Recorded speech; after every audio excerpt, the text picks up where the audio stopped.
Naisip ko, okay, fine. Huwag na natin bigyan ng sakit ng ulo ang presidente kasi ang dami niyang kailangan gawin para sa bayan.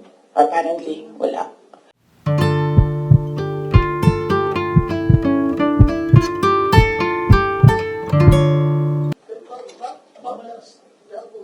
I understand po ma'am, nung 2022 to 2023, I mean, kasama kayo lagi ni Speaker Martin Romualdez sa mga events ni BTM. So, Yes. why, parang bakit, tapos yun nga, before yung nangyari yung resignation sa lakas, after na resignation sa lakas, nakita ba kayo ni BBM na kanunin daw or holding hands kayo ni Martin during one of his foreign trips? So, why biglang nasuklang kayo bigla kay Speaker Martin?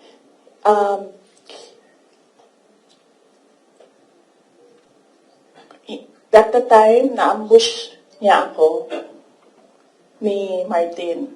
Tingnan mo yung footage. Di ba nakaganyan yung kamay ko? Kasi hinihila ko yung kamay ko. Hindi ko naman siya mahila pag ganyan, diba? Nilalagyan ko ng force kasi hinihila ko. Hinihila din niya. So, naisip ko, okay, fine. Huwag na natin bigyan ng sakit ng ulo ang presidente kasi ang dami niyang kailangan gawin para sa bayan. Apparently, wala. Pero, at the time, huwag na natin, for me, sabi ko, okay, sige. Ayoko maging headache sa ibang tao. Ayoko maging pabigat sa ibang tao. Ayoko na maabala ang ibang tao dahil sa akin. So, at the time, although hinihila ko yung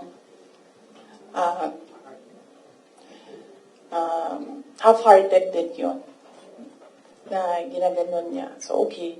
Sige.